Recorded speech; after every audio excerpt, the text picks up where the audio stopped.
Ng'ennaku z'omwezi 27 omwezi oguwedde abaali beesowoddeyo okuvuganya ku kifo ky'omubaka omukyala owa disitulikiti ey'e Bukedea okwali munna Nuupu Mercy Alupo, Helen Odeke owa FDC ne Susan Atia owa NRM bakubwa mu mbuga z'amateeka nga balangibwa okwesima ku kifo ky'omubaka omukyala owa disitulikiti ey'e Bukedea kyokka nga si balonzi baayo.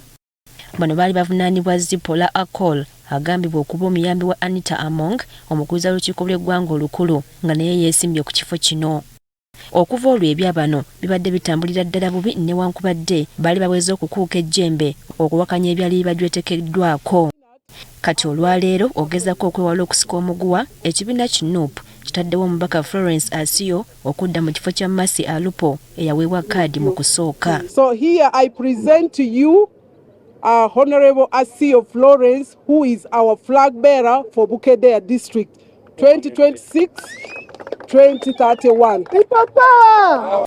Mu lukungaana lwa bannamawulire olubadde ku kitebe kya Nuupu enkya ya leero balyoke boolekera ebitundu bya Bunyolo aweereddwa kkaadi akakasizza bannabukeddeya nga bw'atagenda kutya kintu kyonna mwetegefu okulembera obulungi. Amidst the frustrations that they have given to our sister Mercy, I am here to stand. I am not worried. I am very strong.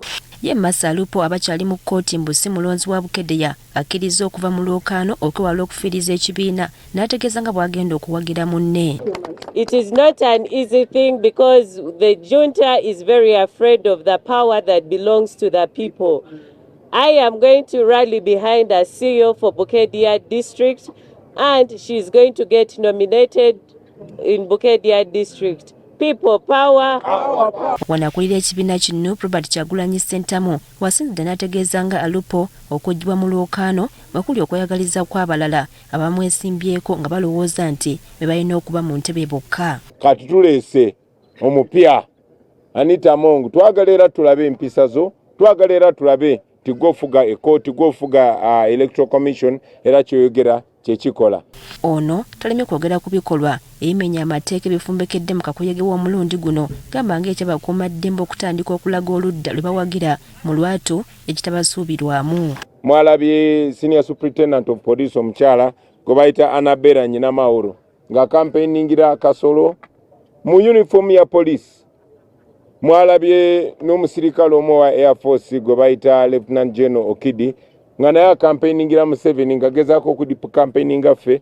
Kati nga yolekera ebitundu bya Bunyolo talemye okwogera ku bigambo ebyafulumye mu kamwa ka Ssaabaminisita Nabbanja ng'akunga abantu b'e Bunyolo obutava mu nnyumba zaabwe okugenda okulaba Kyagulanyi n'okumuwuliriza. Aliyo mu Bobi Wine akuyita mayini nyenda tukole tuti buli muntu agende amubulayizinga ekyalo kye abantu kusigala bali mu maka gaabwe. Nabbanja owulira bulungi tujja Bunyolo kati katulabe bwe kitandingawo tuwama abaana ba Bunyolo kabalegalega.